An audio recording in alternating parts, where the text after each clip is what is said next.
Pessoal, eu sou formado na UFRJ, esse trabalho é o capítulo 3 da minha dissertação do mestrado, é meu segundo mestrado, eu tenho um mestrado anterior em Ciências da Religião, Antiga Teologia, e o meu tema de estudo é o Espiritismo. Eu trabalho com o Espiritismo, além de ser praticante, né, uma coisa é o praticante, a outra coisa é o cientista social, acredito como a professora Solange disse, dentro das religiões mediúnicas, nosso objeto de estudo, ele sempre é voltado dentro da nossa área de interesse, né? Então ele o meu não deixa de estar fora disso. Como que eu trabalho com o Espiritismo, antes de entrar propriamente dito no tema?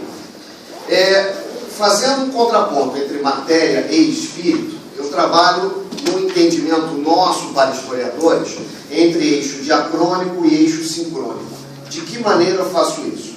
O eixo diacrônico, ele é baseado em noções de passagens em que cada espírito, nas suas trajetórias, entre os mundos visíveis e invisíveis, ou seja, encarnado e desencarnado. Esse é o eixo diacrônico, de acordo com a postulação do Espiritismo, é o próprio processo evolutivo que nós, cada um de nós, como espíritos, teríamos. E o eixo sincrônico é o que talvez mais interesse no momento, que é a relação entre os diversos mundos, como esses mundos dialogam. Então, você estando encarnado com o mundo fora da matéria. Muito bem, essas são as principais maneiras. Inicialmente, gente, assim, bem preliminar, né, para não ficar repetitivo. O que é o Espiritismo? Como surgiu o Espiritismo? Eu no trabalho, eu contei os antecedentes, no doutorado eu estou fazendo uma partezinha até um pouquinho mais extensa. Ele é um revigoramento dos valores místicos do século XVIII e século XIX. No século XVIII nós temos o Emanuel Swedenborg, 17 e 18. Ele foi uma figura bem importante na parte da Suécia, pela questão de comunicabilidade, embora tivesse sido uma pessoa extremamente profícua em outros estudos, não estudos específicos de teologia, por ser filho de pastor luterano, ele teve um processo muito grande nesse revigoramento dos valores místicos. Um outro que me chama muita atenção é o Mesmer. O mesmerismo, já na segunda metade do século XVIII, em Paris, ele vai ter uma incidência muito grande pela cura pelas mãos e a noção de fluido que o Mesmer traz. Né? Isso vai ser depois reapropriado pelo Espiritismo. E um outro que acredito que a grande maioria até já tem utilizado é o Hahnemann, com a questão da homeopatia. O que é interessante observar entre o Mesmer e o Hahnemann é que ambos trabalharam com processos que não eram palpáveis para o nosso entendimento de ciência. Né? Muito bem. O século XIX, ele foi um século extremamente profícuo, extremamente, como eu posso dizer, estimulante no sentido de conquistas tecnológicas. Né? Tanto que nós temos até uma exacerbação da razão advinda do iluminismo, e o Espiritismo, dentro desse processo, ele é um contraponto, como esses outros que eu falei, da pura razão. Como que nós temos o início do Espiritismo? Em março de 1848, mais precisamente 31 de março, existe o fenômeno das mesas girantes, que aconteceu em Hydesville, é um condado do município de Nova York.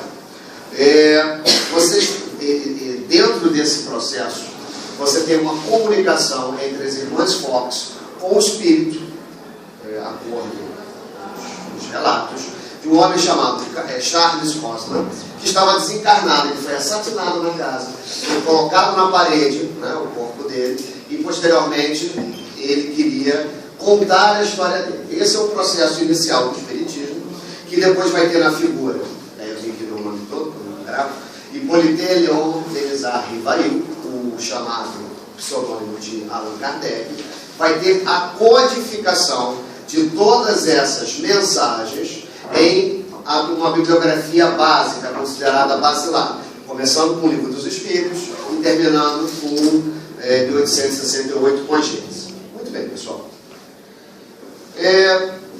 O Kardec, ele foi discípulo de Pestalozzi, que foi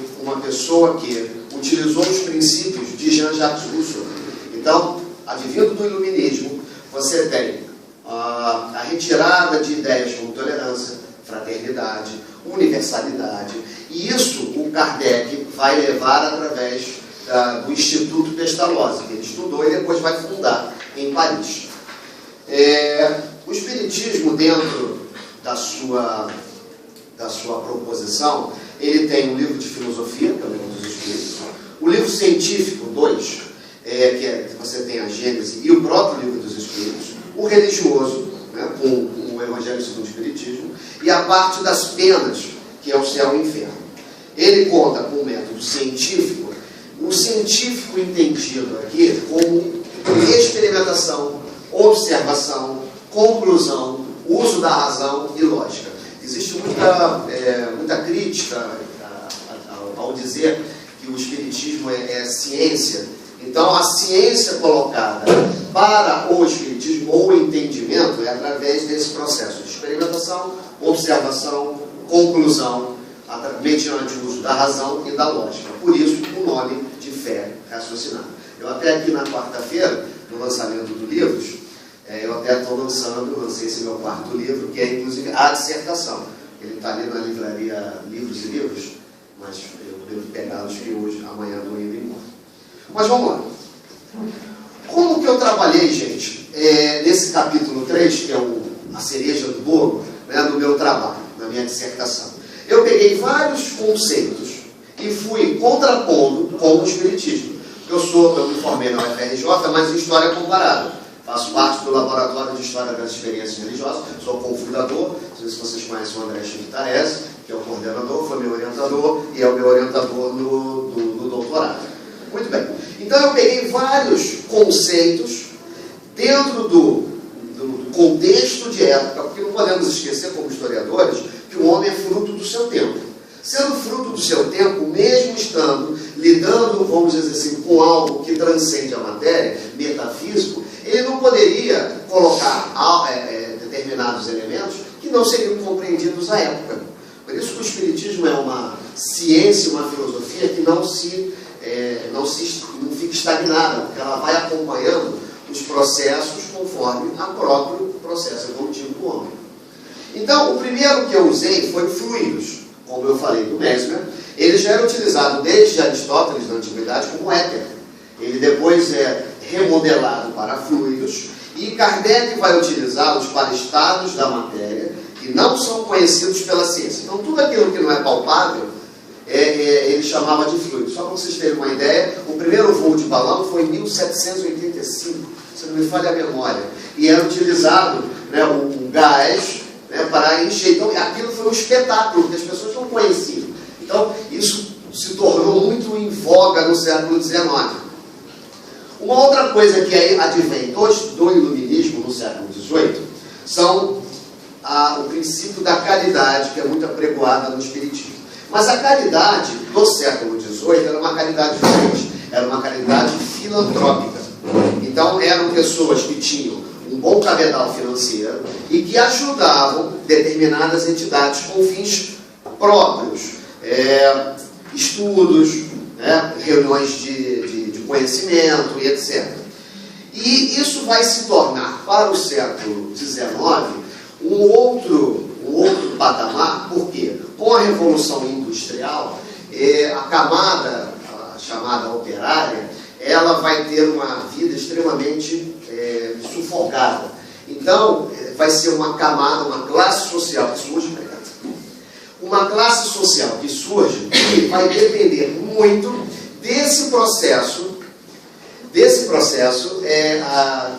de ajuda das pessoas mais abastadas, mas não como caridade, e sim como controle social.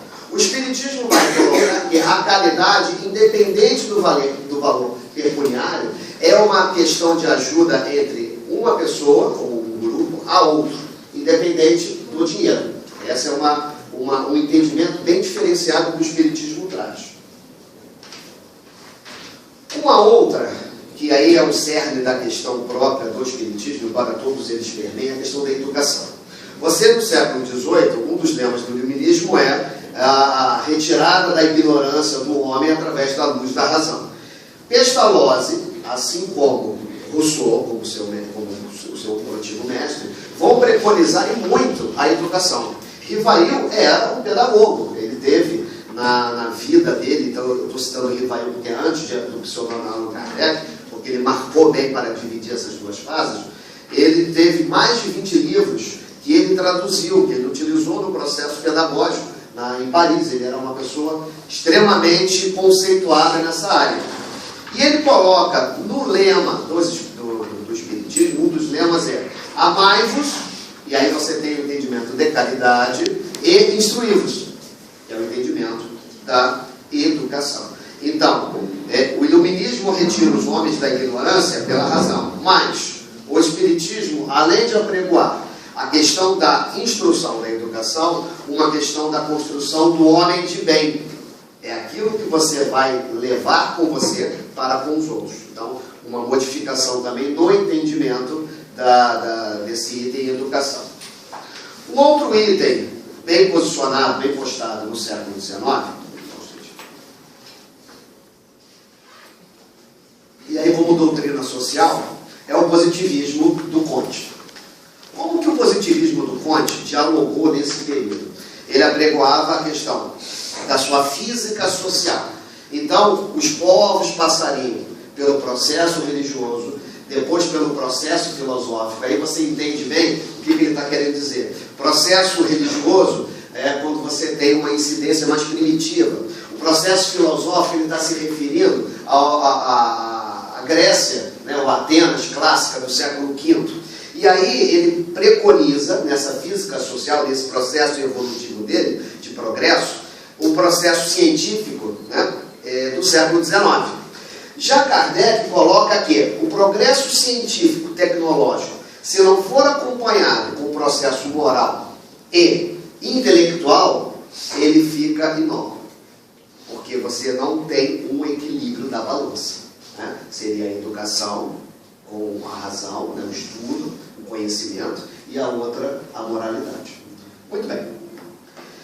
Outro conceito que eu vinha trabalhar também no século XIX é o processo de evolução, né, o evolucionismo de Darwin, onde vocês todos, obviamente, conhecem o princípio da seleção natural, em que o mais forte, ele vai sobrepujar os mais fracos. O que Kardec coloca em relação a isso? Esse processo a qual Darwin colocou não está errado, mas ele faz parte só de um processo biológico, material. Acordo Kardec, Darwin não viu um outro aspecto, que é o aspecto espiritual. E nessa questão ele coloca que a evolução biológica orgânica, ela serve para a manifestação do espírito. Então, através da evolução biológica, o espírito, nós evoluímos também, através desse processo. Tá? E não é pela luta da sobrevivência, não é o mais forte sobrepujando o mais fraco, e sim através da cooperação. A cooperação, aonde aquele que menos conhece ajuda aquele que mais conhece. Então você tem até uma analogia nesse sentido, a escada de Jacó. Esse seria o processo de evolução. E aí estaria subentendido também a questão da caridade, você ajudando ao outro.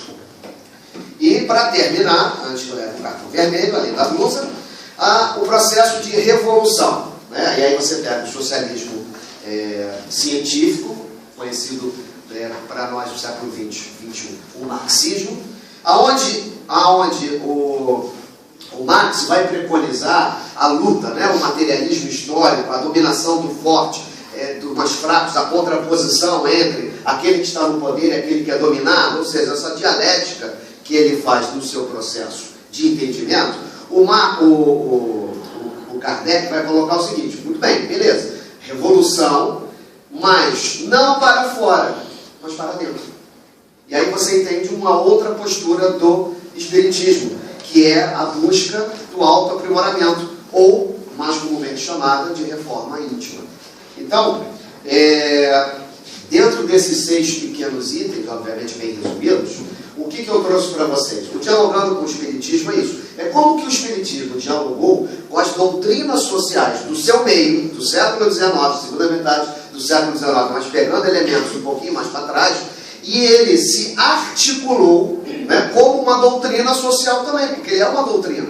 E é uma doutrina social entendida aí como um estudo que se é feito, né, que vários estudem também o Espiritismo, possivelmente, dentro desse aspecto. Então, eu quis trazer essa forma de entendimento, de contraposição entre as ideias vigentes no século XIX e como o Espiritismo dialogou com essas questões. Obrigado, pessoal.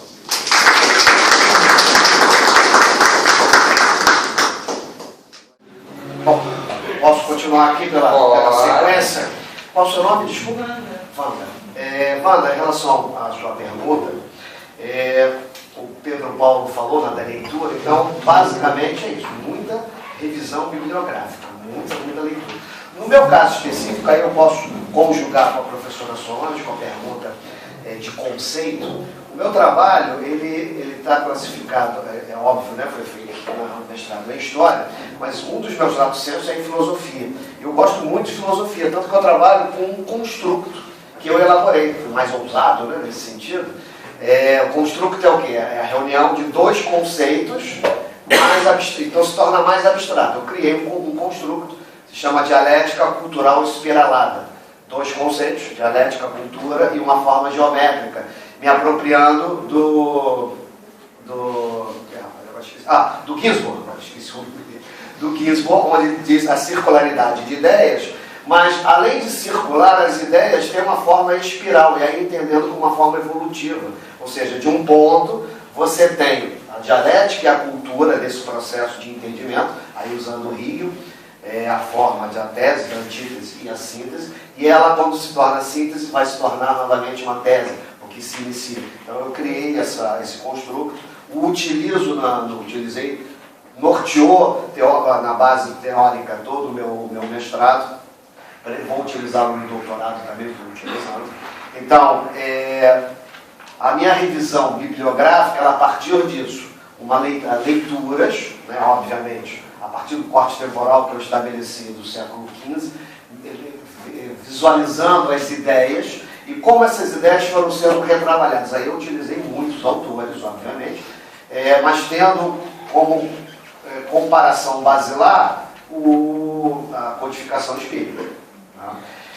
Eu até fiz o seguinte, ao fazer a comparação desses dados, dos conceitos que eu utilizei com o Espiritismo, eu até para dar uma sustentação mais forte, eu fui além, então peguei Divaldo, peguei o próprio Chico, então fui colocando na dissertação e no livro, ele tem essas postulações, é como se fosse uma justificativa daquilo que Kardec estava pontuando, fazendo a comparação. Então, Wanda, é essa revisão bibliográfica, muita leitura.